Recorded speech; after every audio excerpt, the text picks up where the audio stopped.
Assalamu alaikum wa rahmatullahi wa barakatuh. Welcome to another episode of Living in the West, a series of episodes where we look into the lives of the Muslim minorities living in the West. In previous episodes, we've discussed the importance of this topic, the permissibility of this large number of Muslims living in the West. And now we're looking into the vision of the personal life of the Muslim and the community level of the Muslims. I have with me today Sheikh Haytham Al-Haddad from the Muslim Research and Development Foundation in the UK. It's an organisation and a think tank which looks into helping the Muslims in the West. Assalamu alaikum. Alaikum assalam wa rahmatullahi wa barakatuh. Sheikh Haytham, we discussed the vision of the community in terms of what it needs to establish in the West, what it needs to push for is the terminology we used. We spoke about education and the importance of education, and whether it's at home, whether it's in the mosque, whether it's to do with the private schools or state schools. Are there any points in terms of education that the community level needs to develop and push? بسم الله الرحمن الرحيم وأصلي وأسلم على المبعوث رحمة للعالمين سيد الأولين والآخرين وإمام الأنبياء والمرسلين نبينا محمد وعلى آله وصحبه أجمعين.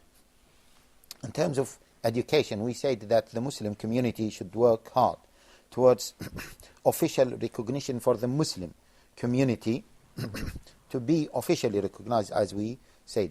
Now, on the educational level, we have to make sure that our children are able to receive the Islamic education or are able to manifest their religion in the public sphere, in the educational sphere. Now, this includes our children being able to observe hijab. Again, proper hijab. And now I know that different countries deal with this issue of hijab differently. But I would like to give the example of Britain, and in particular certain parts of London. Do you know that, for example, the jilbab, the loose garment, jilbab, Allah Jalla wa Ala says in the Quran, يا أيها النبي قل لأزواجك وبناتك ونساء المؤمنين يدنين عليهن من جلابيبهن. جلابيبهن. So the jilbab is the loose garment that cover the body of the female. In some places in London, jilbab is considered to be one of the official uniforms in state schools. And this is in particular in East London or in some places in East London. How could Muslims achieve that? First of all, because the majority of the population there is Muslims. And this reminds us of the point that we have mentioned before, maybe we have not covered it fully, the issue of internal hijrah. Yes. When we spoke about external hijrah, and we haven't discussed in details the issue of internal hijrah. We said that the internal hijrah, to move to a city or a place or a country where there is a majority of Muslim population. Why? Because it will be much easier for you to implement your Islam, to manifest your religion. And this is one of the examples. So this is the moving from one place to another place within the country itself. To improve your practice or the ability to practice your faith. Yes. Okay. And this is a typical example.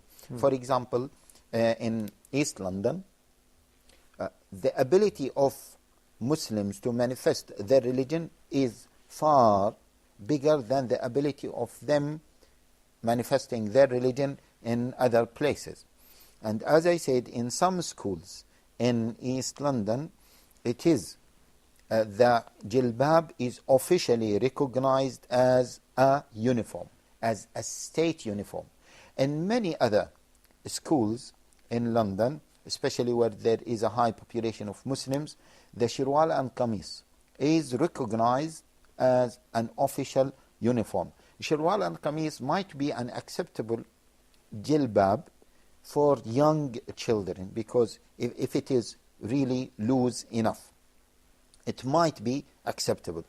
And here I would like to say and to re-emphasize the point that there are some details, fiqh details or technical details that we cannot solve. We cannot solve in this episode or in this series of episodes. and as individuals. These details have to be discussed by the fiqh councils, and we have to have collective ijtihad. So let us not assume, I'm appealing to the brothers and sisters watching this program, not to take some of these details as the end result or the end answer for these questions, because situations vary from one city to another city. Situation varies from one environment to another environment. So this element, okay, that is the ability of sisters or the ability of female children to practice hijab in the schools, it is an important element. Let us take the example of universities. There are many female Muslims going to universities. I don't want to discuss the permissibility of Muslim girls going to universities in a mixed environment, and this education is not a needed education, is not considered to be a necessity, and many of those educations can be fulfilled by other types of education. Let us not get into that. Again, it needs a collective ijtihad to discuss it.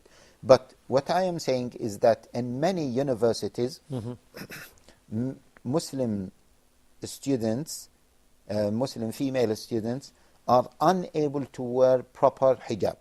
The Muslim community should make sure that those students are able to practice this faith.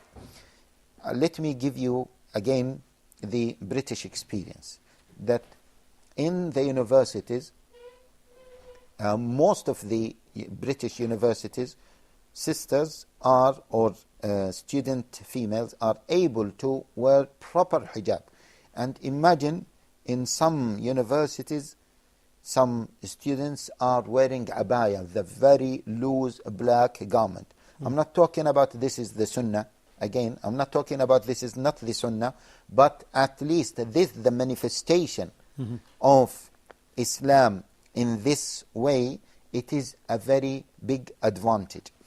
And that's why when some British universities try to stop women, Muslim students from wearing niqab, the veil, they were thinking carefully, because they have seen that the Muslim female students are manifesting their religion and are demanding for that. So it will be very difficult for the authorities to stop them from manifesting their religion, and they were discussing the issue of niqab only. It is true that in some universities, for example, again I'm giving the British example, that women or female students are unable to wear hijab or wear niqab, and in some other universities they can wear it, but the university has the liability or has the ability to stop those Muslim female students from wearing the niqab. Now this experience, I am sharing this experience with the audience because it is a very important experience. Many Muslim communities in different European countries and American countries, they claim that they are unable to practice this. They are unable to give their female students in universities the ability to wear proper hijab. And we are telling them that we are in Europe, and this is Britain, and this is London, and we could achieve that. Yes, London maybe is different. Britain is, more tolerant towards Muslims. But if you work hard towards that, if you are united, and if you don't compromise your religion, you will be able to achieve that. We need to work hard.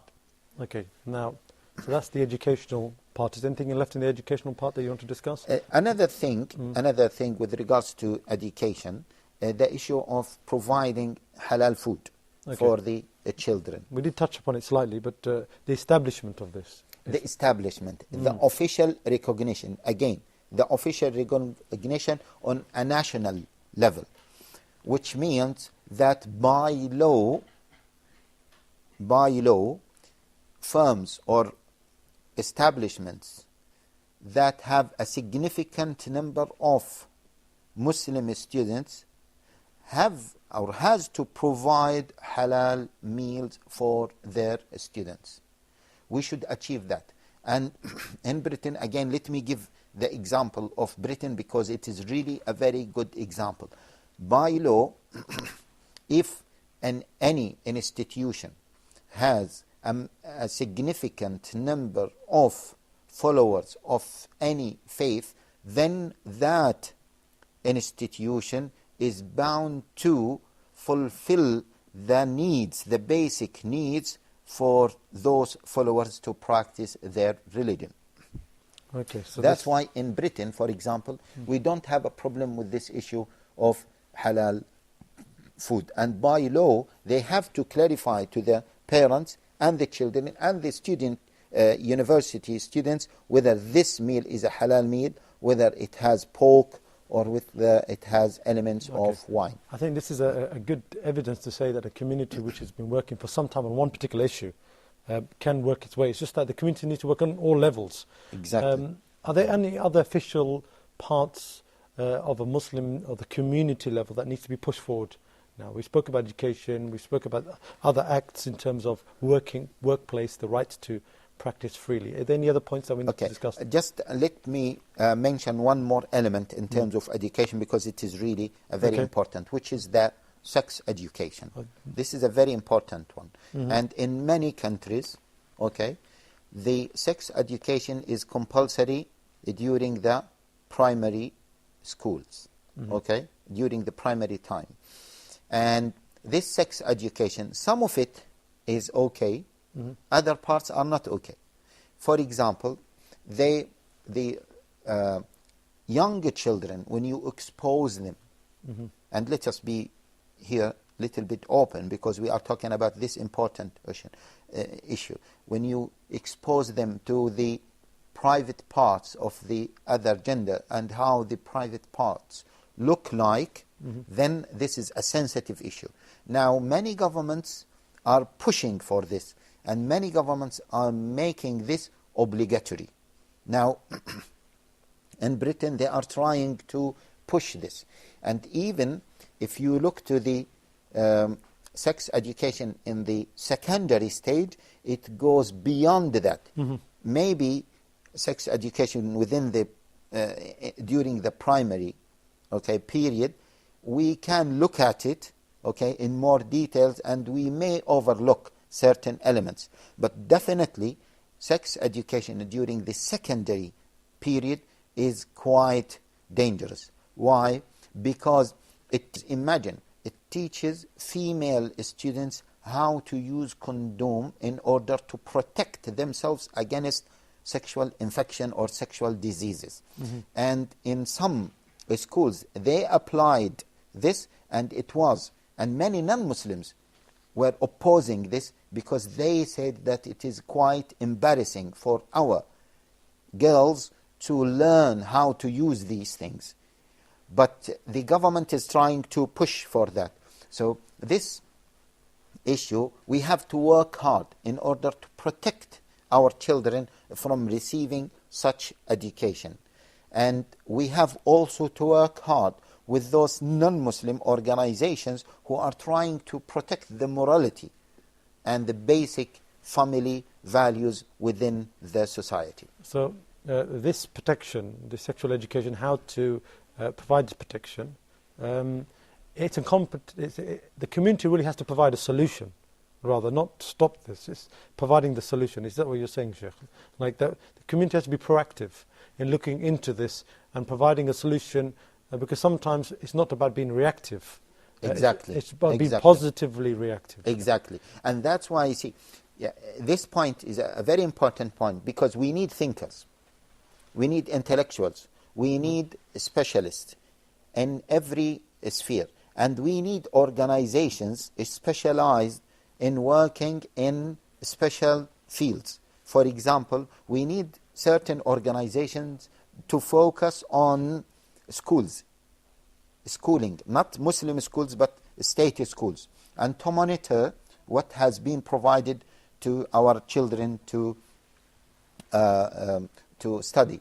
And those organizations should have the ability to provide an alternative, either providing alternative to the government, to the authorities, or suggesting other ways of dealing with the problem. Because you are right, just criticizing without providing a solution is very problematic, and it is a reactionary form, and it won't work. Because in many cases they will say, okay, what do you suggest? And then we don't have anything to offer, and this is a problem itself. Jazakallah khair. We'll touch upon the topic of education again when we return. We're going to take a short break. This is Living in the West.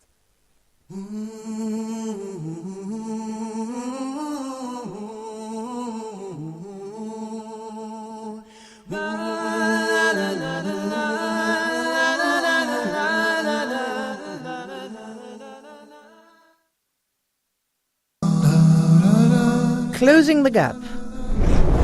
Why closing the gap? In this program, Sheikh Yusuf Estes and Omar Dunlap are going to discuss how to bridge the gap between peoples of different cultures and orientations, the gap between males and females, Muslims and non-Muslims, the East and the West. Human beings feel like that they're being slighted one way or the other. The gap between the youth and the elders, the gap between various status in working, the work field, and education, and then trying to provide solutions for these particular problems.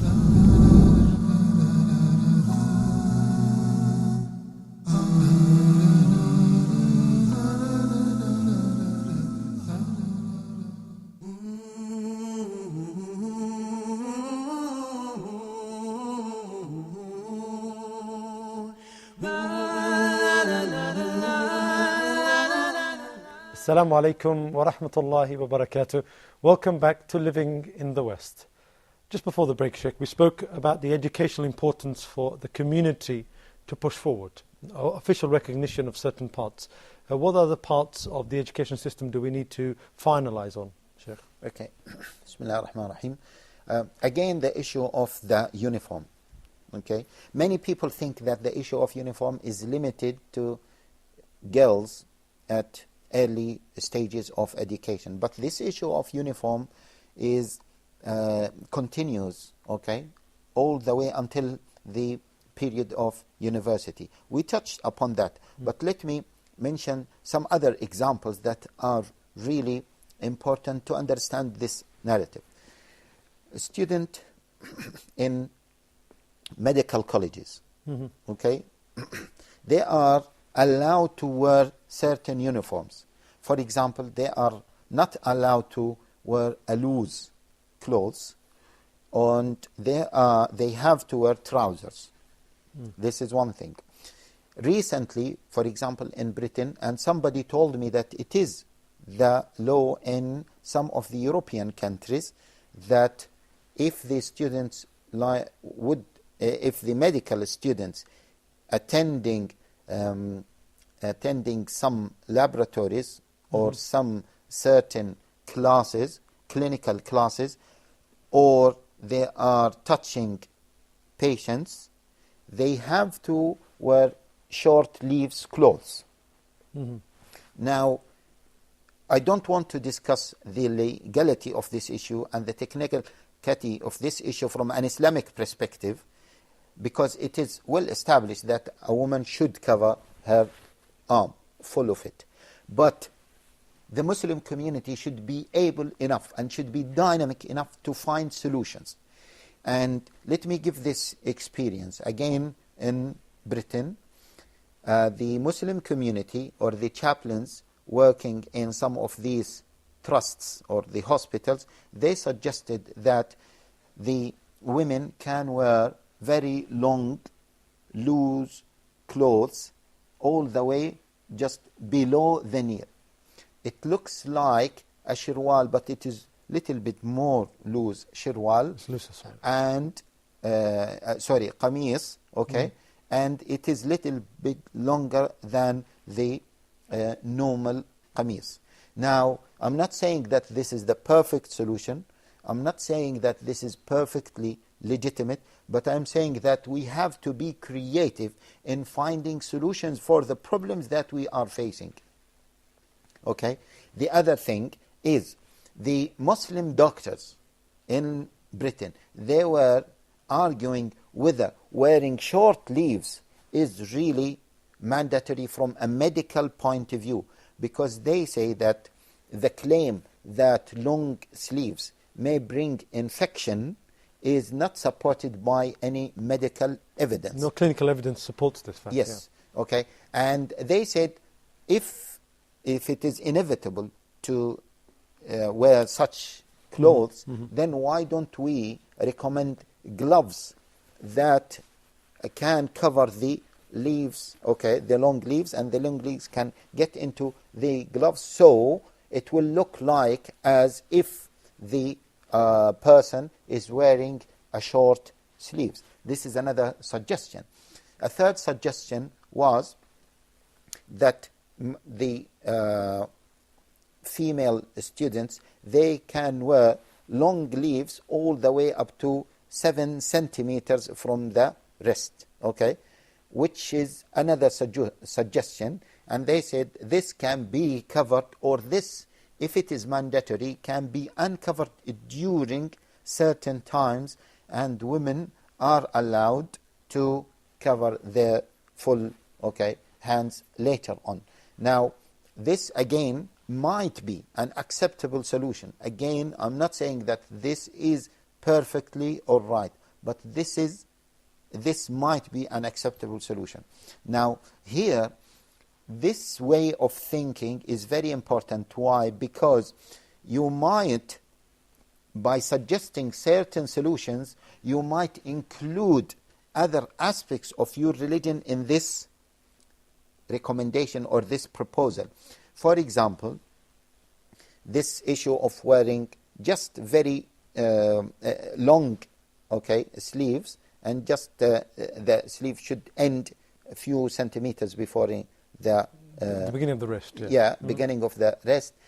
It suggests that those who are observing Islamic faith are allowed to wear loose clothes covering their body elsewhere. So from one side, you are achieving official recognition for the requirements of that faith in the public sphere. In different agencies, different areas of society, you are now, this is de facto going to be accepted. No, it is accepted not only in the public sphere, but it is accepted in the trust itself, I mean in the hospitals itself. So by law, Muslim women can wear these loose clothes in the hospital, but in certain places they should observe other alternatives. So it's recognition without even getting recognition. Exactly. And that's why we say we should be very creative in articulating what we want and putting proposals to suggest alternatives. Okay, now the Sharia, in terms of allowing these principles to work, like you said, it needs fiqh committees to come together and discuss this. And you've mentioned this in several episodes. I just want you to quickly explain to me, Sheikh, why is it so important that we need to look at all of these issues in a group form? Because you keep saying that we can't go into the detail, and some people may be asking, people want to know the detail. Why is it so important that we need to have these committees to look into these areas? Yeah. Why can we not accept thinkers to come forward with their ideas and views? Because these are considered to be elements of our religion, and only scholars need to speak about them. This is one thing. The other thing, and Allah Jalla wa Ala said clearly in the Quran, فَاسْأَلُوا أَهْلَ الذِّكْرِ إِن كُنْتُمْ لَا تَعْلَمُونَ, refer to the people of dhikr, refer to the scholars. And Allah Jalla wa Ala says, وَأَطِيعُوا اللَّهَ وَأَطِيعُوا الرَّسُولَ وَأُولِي الْأَمْرِ مِنْكُمْ أُولِي الْأَمْرِ, as it is explained by the Mufassirin, that they are the scholars. Now, this is one thing. On the other hand, why do we need collective ijtihad? These issues are very sensitive and difficult.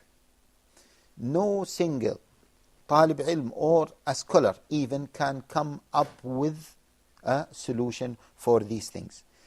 And moreover, countries vary in terms of the flexibility and tolerance towards these practices. Not only that, but the loopholes or the legal flexibility, the scholars might not be fully aware of the legal framework in order to maneuver within the legal framework. That's why in many cases we need lawyers to work alongside with the scholars. In many cases we need doctors to work along with the scholars in medical issue because they know the situation more than the scholars. And that's why we need this collective ijtihad. And sometimes if we don't have this collective ijtihad, we might end up with individual opinions. Some people might hold strict opinions, as we mentioned in the one of the early episodes, and some people might hold very loose, compromising opinions. We need a genuine collective ijtihad. Okay, Jazakallah khair, Sheikh Haytham Al-Haddad from the Muslim Research and Development Foundation in the UK. Very important topic this, living in the West. We hope you join us on the next episode. Assalamu alaikum wa rahmatullahi wa barakatuh.